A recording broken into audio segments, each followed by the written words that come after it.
I feel more and more women have to take the leadership role and come out of their shyness. In also terms of leadership, I feel it has to be a combination of both. Just having one aspect and forgetting the other is also not good for the system. Like what we see, feminism is going in other way altogether. Welcome back to our wisdom workshop. I'm quite glad to see you, Julia, again, and say hi to Shamika, our guest today, whom we're interviewing a little bit. Hi. Hello. Hi. Hi. Tell us a little bit about you, who you are, and what you're doing. Yes, I am actually a researcher turned organic farmer from originally from Pune, Maharashtra. That's the central state in India, and now settled in Kerala. That's the southernmost state in India, doing farming and growing paddy, that is different rice varieties and vegetables with organic inputs.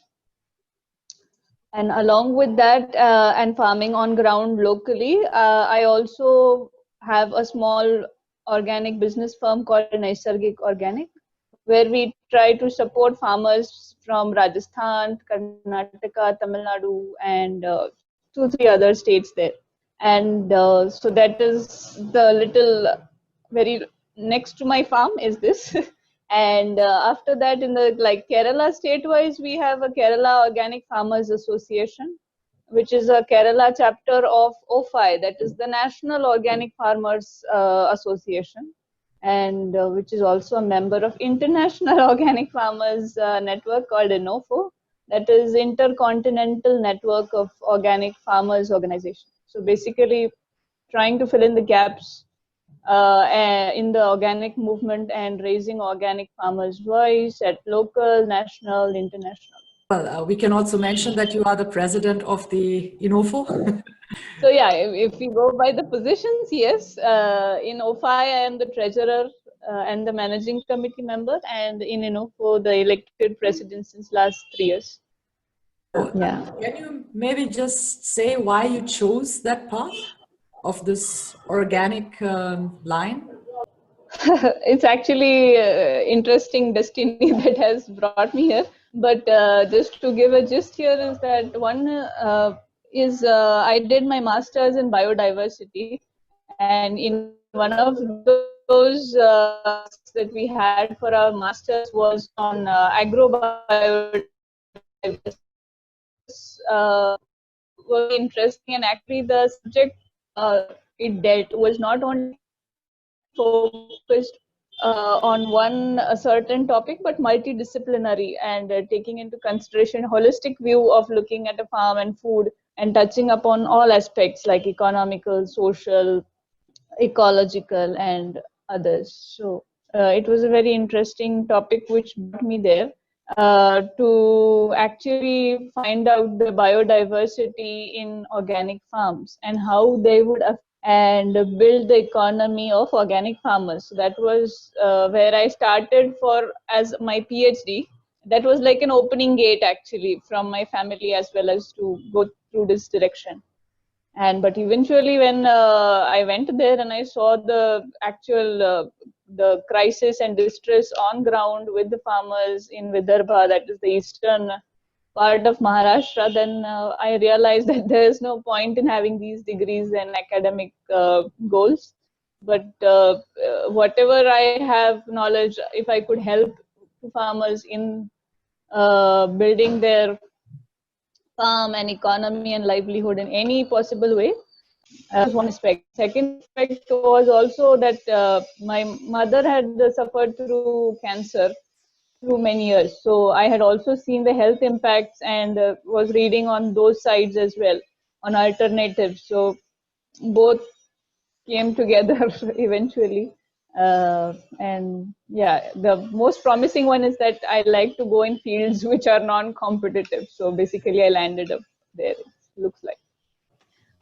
Well, for the moment, I want to say thank you because I've written an article one day, a letter from the organic and the genetic modified cotton, how they travel from being the seed all the way to being the t-shirt, and what the consumers do when they buy a t-shirt. So this is awesome what you're telling. So I've actually looked at your position, and you are the president of Inofo, right, since about 2017. And my question is, so I wonder if there are any changes that you have observed happening along your journey with the Inofo, and especially because you have a general assembly like every 3 years. So what is the impact that these assemblies have? And because I think you are there together with many other cultures, many cultural differences, many other mindsets coming together. So the thing is, I know many assemblies who, you know, talk a lot, but they cannot manifest the things into actions. So how do you do that? So yeah, basically with Inofo, and that's an international platform, but locally, nationally also we see the similar things, and they do like most of the organic farmers don't want to get into formal structures and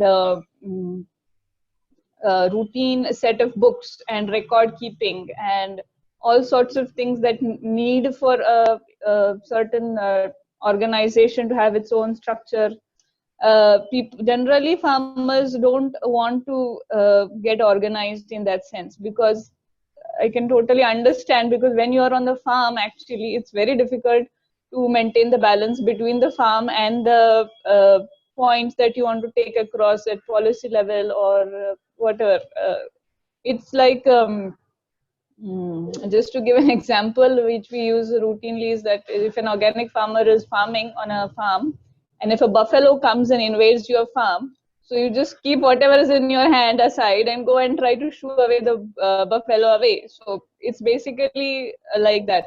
When it comes to like fighting for GM, for example, raising the campaign against GM and doing awareness on traditional seeds, it takes so much of time and efforts that you tend to fall short on your own farm.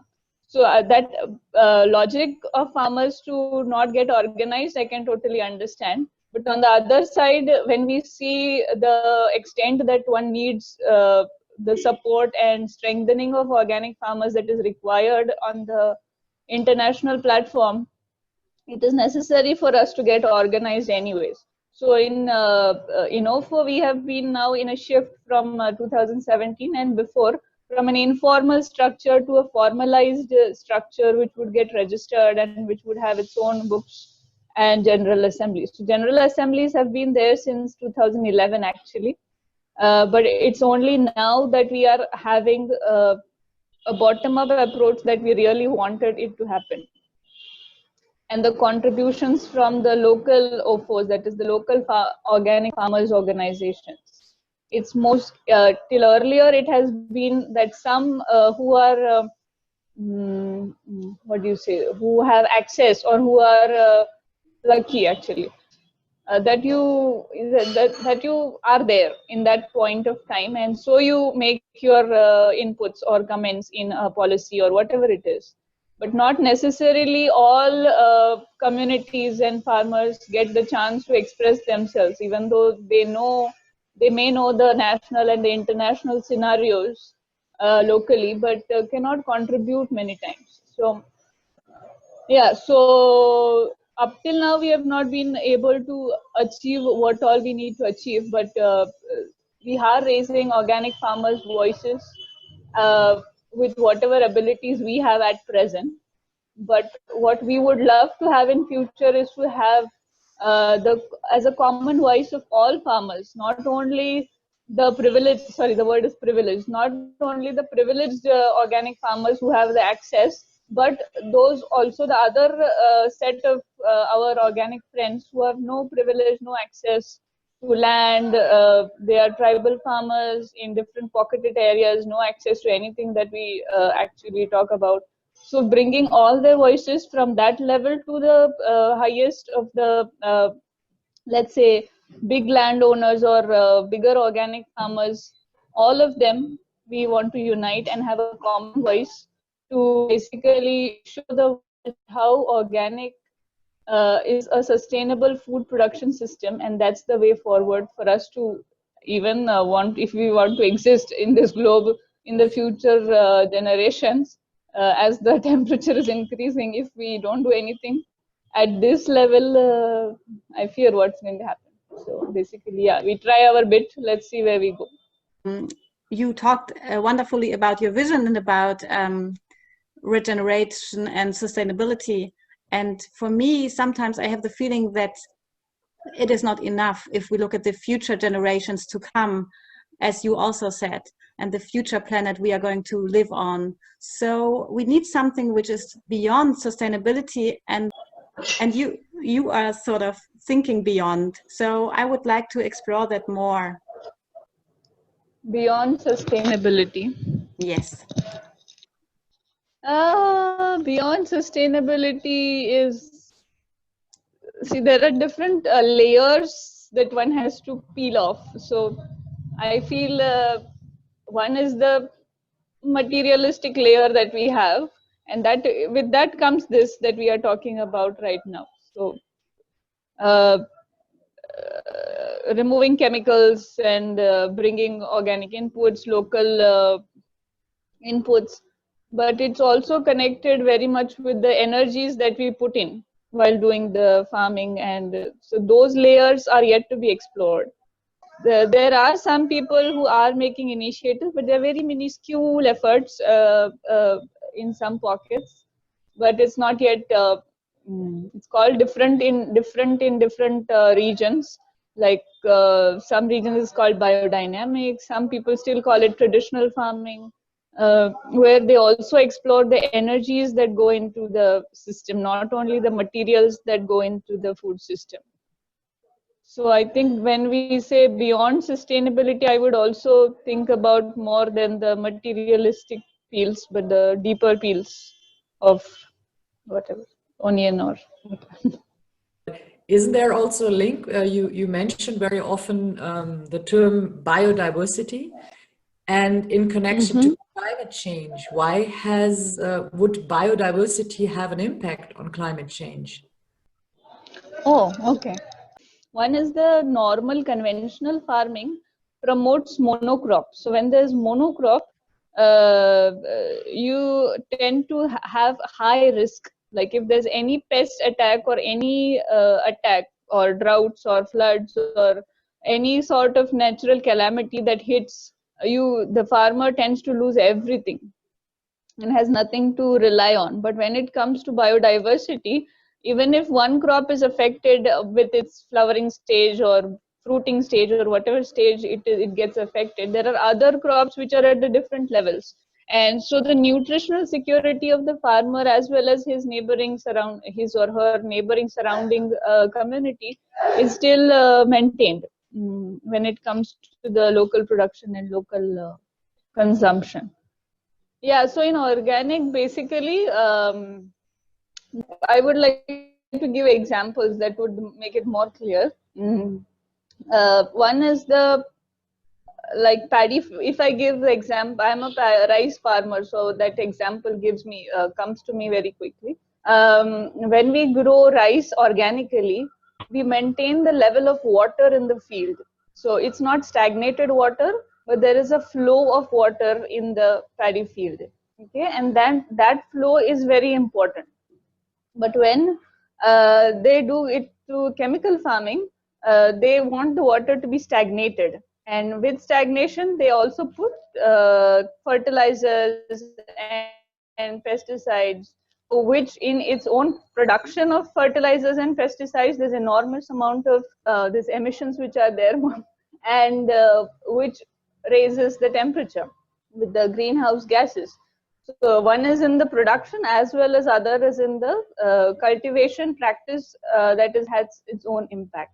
And with biodiversity, when we talk about we have like when we suffered through floods in 2017, and we had 7 to 8 different traditional rice varieties, and all were underwater for 3 days, and but only Raktashali, that is the traditional variety, survived. So, and that was not known to be a flood tolerant variety up till now in our area. But there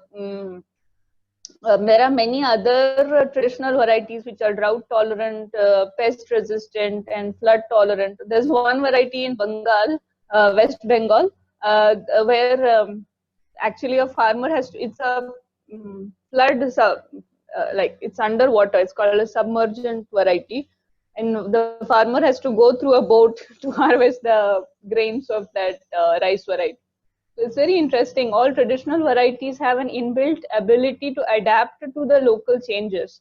And that's actually the science that farmers have been experimenting on their farms for generations together and handing it over to the next. But that traditional knowledge is hardly recognized in the normal world. So, yeah. But biodiversity does help us to combat climate change and to reduce the effects of global warming.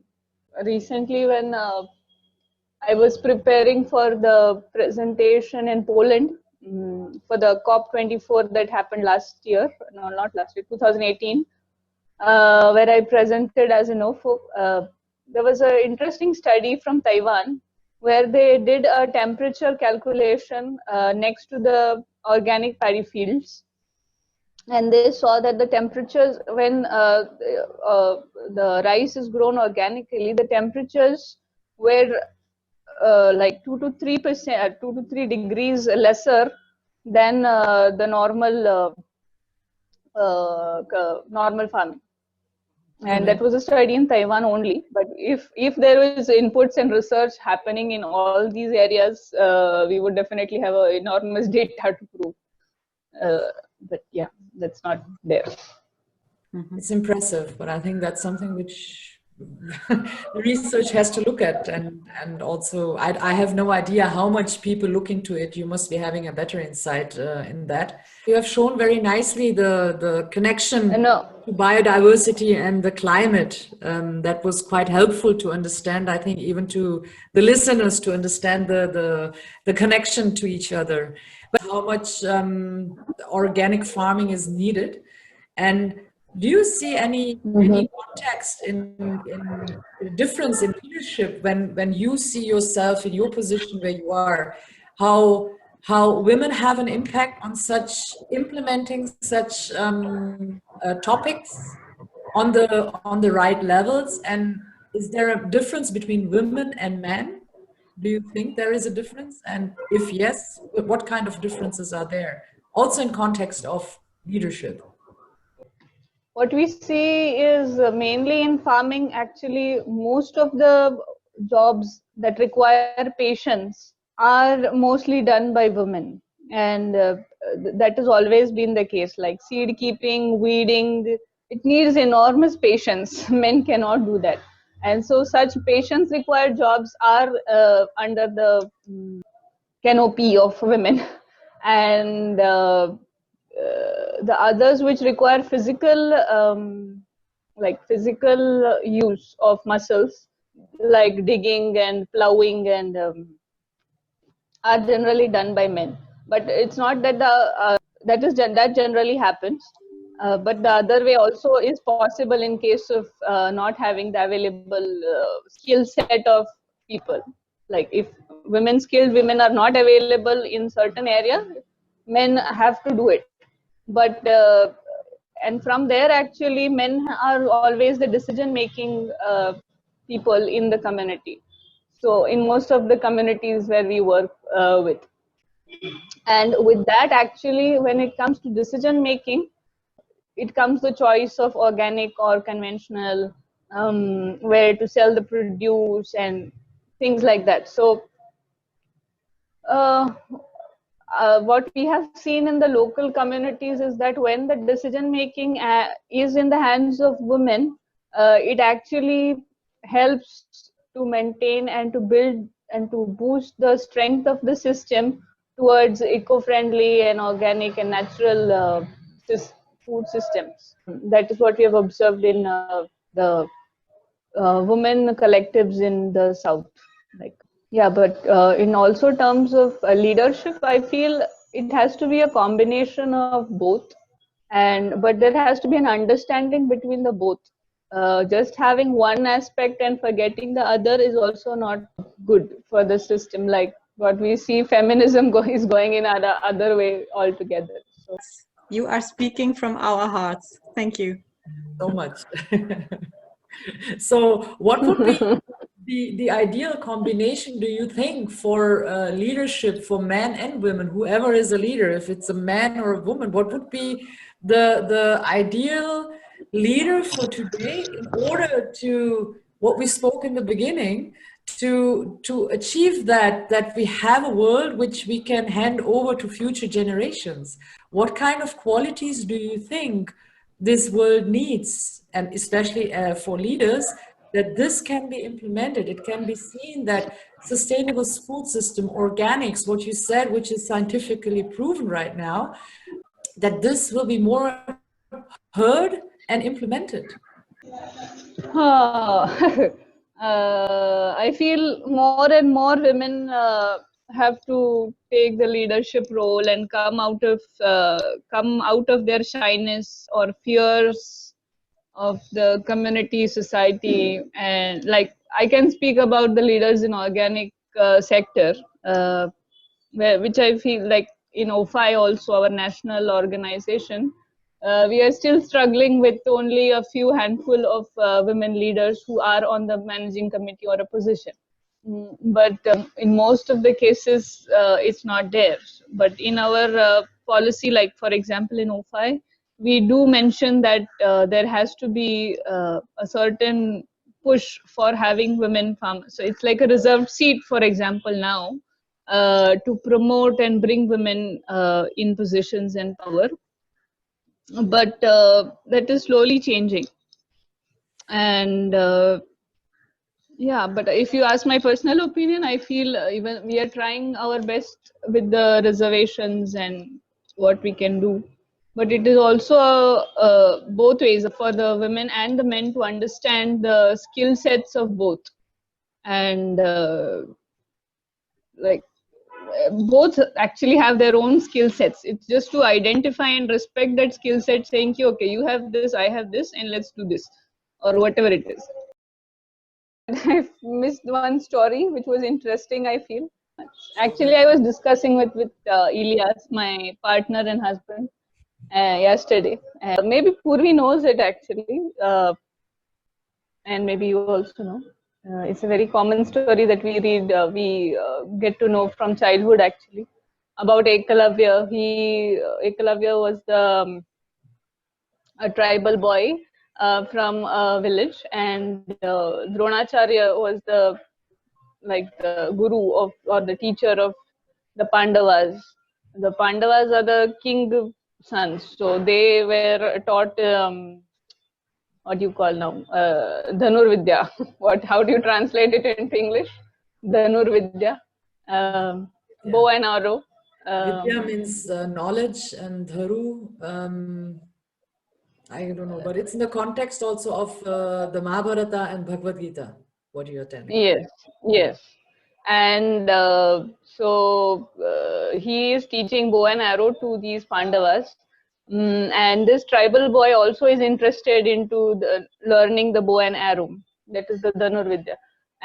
But he goes to Dronacharya and asks him to teach him. But because he was a Kshudra, or from the lower caste in the caste system, Dronacharya didn't accept him as his pupil. And he continued to teach only the king's sons, Pandavas. And but anyway, because that tribal boy was dedicated enough and wanted to learn the Vidya, or the science behind using the bow and arrow, he continued to secretly watch them teach the king's sons, and eventually was an expert in using the bow and arrow. But when Dronacharya came to know about this, that he is actually excellent in his performance, more than Arjuna, who is the greatest warrior or using the bow and arrow among the Pandavas, he actually asked this Ekalavya to give his thumb as a Guru Dakshina, that is like a like a token of appreciation to the teacher. And with that, his thumb was cut so that he would no longer be the expert bow and arrow person in the community, but Arjuna, the king's son, would only be the highest or the expert in doing that. So basically, the context of telling this was about the privilege. Only the leaders who have the privilege and access to knowledge in books, as well as getting exposure to different communities outside. Like me, for example, I got exposure to getting on the national platform, international platform, and so I could represent here. But there are many other local leaders who don't know English and have not been so much privileged to come up to that level and actually bring out their leadership qualities. I also feel that many times I am not actually a leader, because I've seen the local leaders and they have tremendous power to actually convert people, to touch the hearts of millions of people locally. But they are never recognized and not even known to the outside world. Thanks. Thank you. And I have really one more question, is that I know that you are a great painter, and you have wonderful paintings. And what does painting mean to you? Why do you do that, and what does it give to you?